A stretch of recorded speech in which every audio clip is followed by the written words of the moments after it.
Okay, question number 8, we are given 3 coordinates, or we are told there are 3 points A, B, and C, and they have position vectors given by these 3 here. So whenever you're told position vectors relative to the origin, it's no different to thinking of these as the X, Y, and Z coordinates. So we are told that the points A, B, C, D is a parallelogram, and it says determine the position vector D, which is the same as again saying find what the coordinates of point D are. Now, I've drawn a parallelogram here, and what I want to do is just mark 3 points A, B, C. Now, it really does not matter what order you mark this in or where you start your point A. I'm just going to arbitrarily pick that A, B, C, D is like this. The only thing that you do need to make sure is that your points are all either anti-clockwise or all clockwise. So we are given the 3 coordinates for A, B, and C. We are asked to find what point D is. So the way this would work is, if I imagine the origin being somewhere here, if I'm trying to find what the coordinate D is or what the vector OD is, one way to do that would be to go from O to A and then from A to D. Now the problem is I can't just find what AD is because I don't know what point D is equal to. I do know the coordinates of A, so I do know what OA is equal to. That's just this vector here. But I don't know what AD is. But given that this is a parallelogram, AD is the same as BC. So what we can do here is to write something like this. We could say that the position vector OD is equal to OA plus the vector AD. But AD is the same as BC here. Right? So all we got to do now is just plug these coordinates in. Now OA is as given 2, 3, minus 1. I'll write this as column vectors. It's just easier than having to write IJK each time. Now the vector BC, a nice trick to use here, whenever you're told to find, let's say, a vector AB and you have the coordinates or you have their position vectors, it's always the second letter minus the first one. So AB is always going to be OB take away OA. So in this case, we don't want AB, we want the vector BC. So BC is simply going to be the vector C minus B. This is going to be OC minus OB. Right? So on this one, if I substitute those 2 vectors, so OC is this one here. So if I'm writing column vectors, remember that I is 0. So this is going to be 0, 7, minus 4. Take away OB, which is 5 minus 3, 4. That's 5 minus 3, 4. Right? So if you work all this out, so we can just add and subtract, right? So 2 add 0 minus 5 is minus 3. 3 add 7 and then add 3 again. So that's 13. And then finally minus 1, take away 4 again. That is going to be minus 9.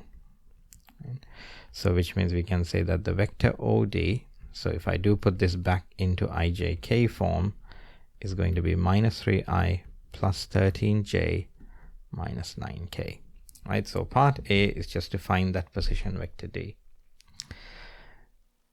Part B of the question now says determine the length AC or the distance AC and hence find the angle ABC. So to find what AC is equal to, so to find that length, so we first need to find the vector AC. So for part B, so just like before, what I'm going to do is to say that AC is equal to OC minus OA.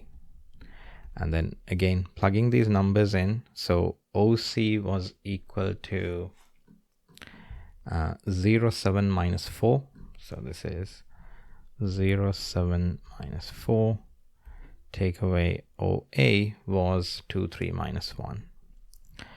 So the vector AC is going to be equal to, so 0 take away 2 is minus 2, 7 take away 3 is 4, minus 4 minus minus 1, that's equal to minus 3. So the length AC is then just the magnitude of that vector. So I'm going to say the magnitude of the vector AC is the length of AC, so that's the square root of each of these things squared. But since we are squaring them, we can just ignore the minus sign. Right?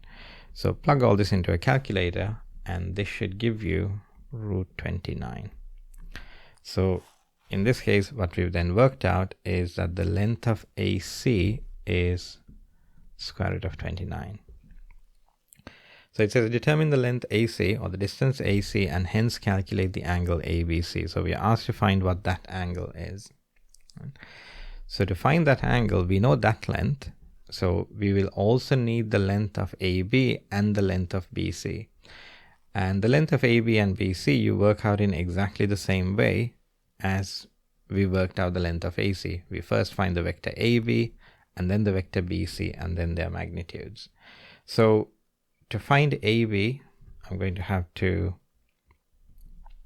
so I'm going to say the vector AB, and in fact, in this case, I'll just say the magnitude of AB is going to be, first we need to find the vector AB.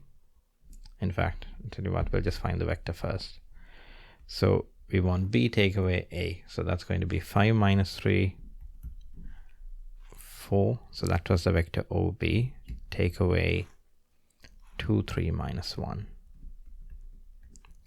So this would give us 3 minus 6 and 5.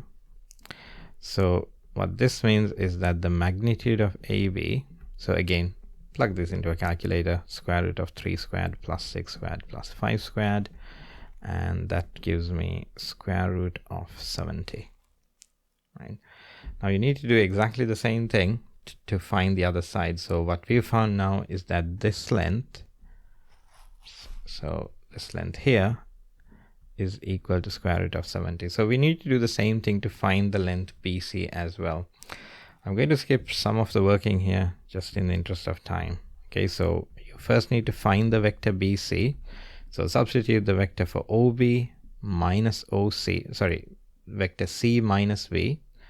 And what that should give you, if you did this, is minus 5, 10, and 0. And then the length of BC is going to be square root of 5 squared plus 10 squared. So that would give you square root of, sorry, this should be minus 5, 10, minus 8, not minus 5, 10, 0. Okay, so here we are also going to have plus 8 squared. So if you plug this into a calculator, this happens to give us 189, or square root of 189. So the length BC is square root of 189. The length AC is square root of 29. And the length AB is square root of 70. Okay, so what we then have is a triangle where we know 3 of the lengths, and we are trying to find what this angle is, right? Now, it might seem a bit odd because of the way I've drawn it that this length is actually greater than these 2 lengths here, right? It doesn't really matter. We'll just plug the numbers in and see what we get. And once we have an answer, it'll kind of make sense why we happen to have this length bigger than the other 2. Okay, so, and I think a good way to do this here might be to just redraw the 3 sides that we have. So square root of 70, square root of 189, and the other side is square root of 29. What we are trying to find is this angle here. So if you have 3 sides of the triangle and you're finding an angle, what we want is the cosine rule. So we have a squared equals b squared plus c squared minus 2bc cos a. Right? Now, if you know the other form of by heart where cos a is the subject, you could just write that and plug the numbers in. I'm just going to do it this way because this is the formula that most people tend to remember. Right?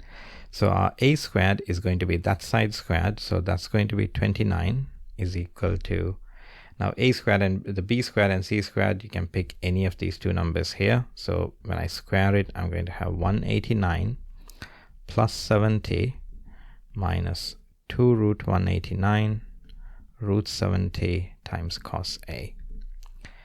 If you now make cos a the subject, what we are going to have is, so I'm going to bring all of this to the left hand side. So add all of that and then divide. So we are going to have 2 root 189 times root 70 is equal to 189 plus 70, take away 29. Sorry, and I forgot the cos a here. let's just move that away and put times cos A. So cos A is equal to all of this divided by 2 root 189 root 70. So this bit here is going to be 189 add 70 take away 29. So that's equal to 230. So we have 230 divided by 2 root 189 times root 70. Okay, so we'll see what cos inverse of this is equal to. So okay, just reading that calculation. Okay, so we get 1.11 degrees. Okay, so this is 1.113. Just to 3SF, we get 1.11.